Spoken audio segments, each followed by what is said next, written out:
Welcome, radiant community. It says a lot about you showing up to receive today's messages at Wellness Reconnect. You're in my healing sanctuary here in Los Angeles, California, and I love having these moments of time with you. So whenever you find this, it's exactly perfect for you, and you can listen to it over and over. You can share these videos, click like and subscribe, and leave comments. I love to read the comments, and I do reply.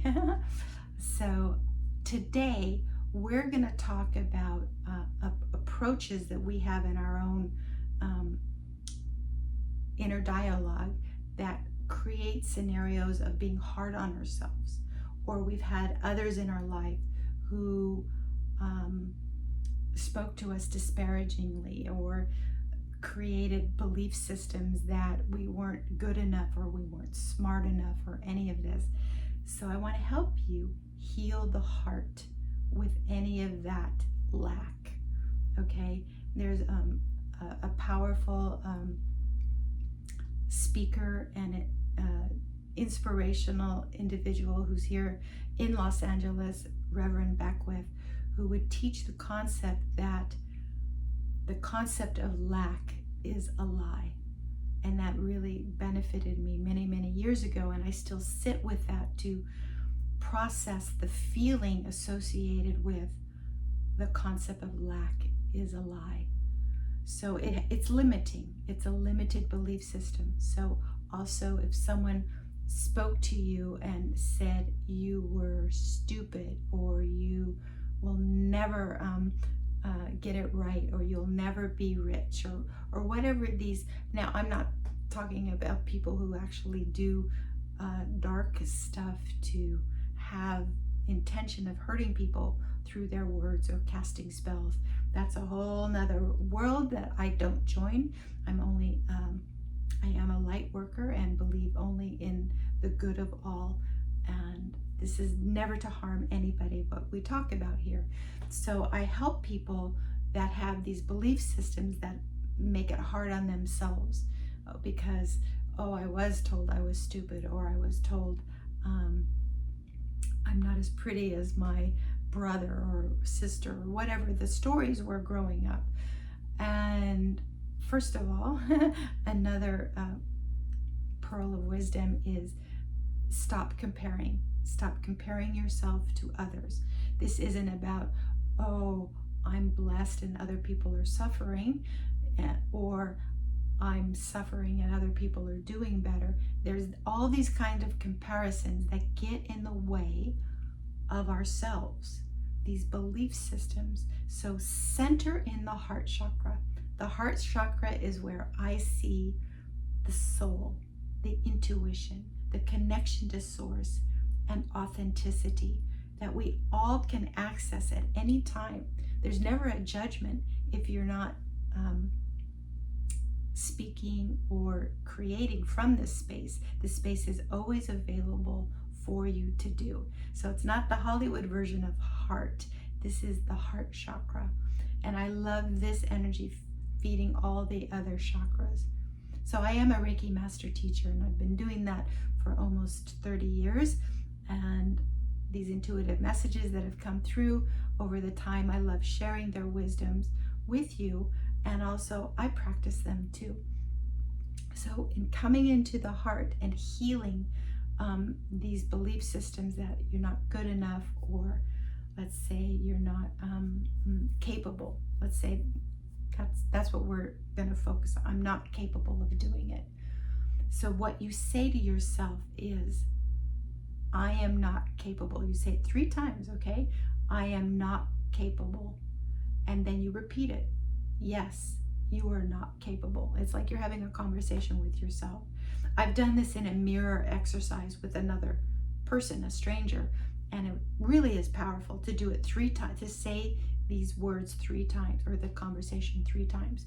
So you say, I'm not capable, and you repeat it to yourself. Yes, you're not capable.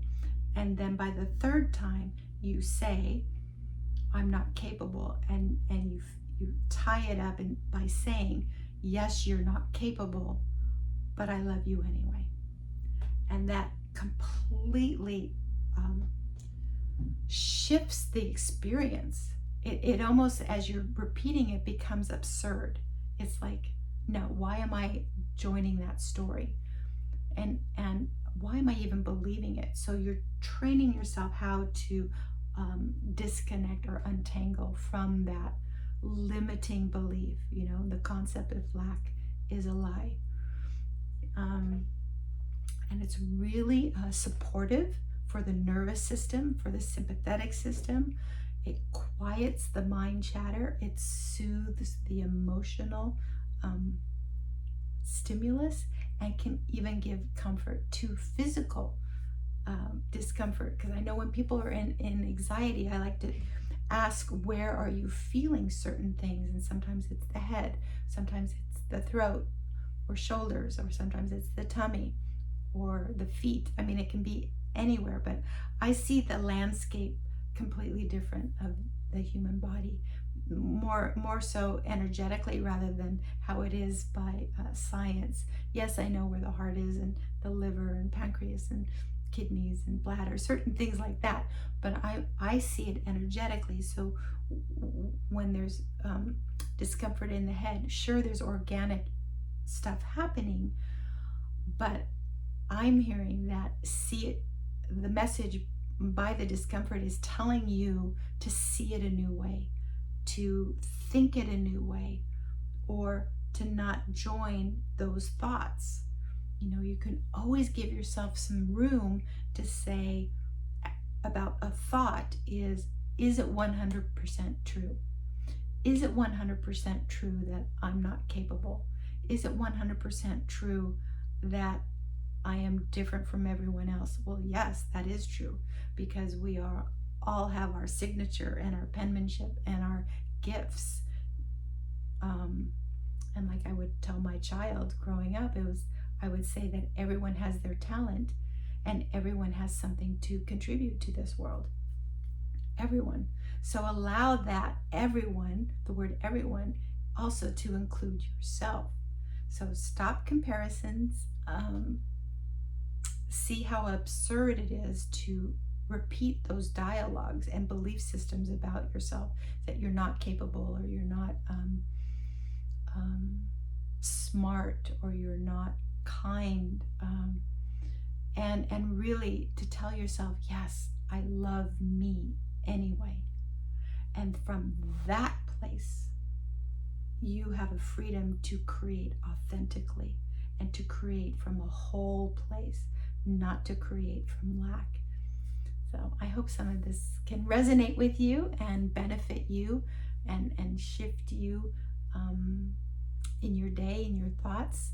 With practice, you can really start speaking kinder to yourself, and then have more to give, because you're so full.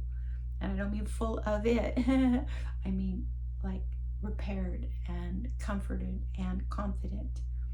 So that's why we're here in this collective group. And I love sharing this with you.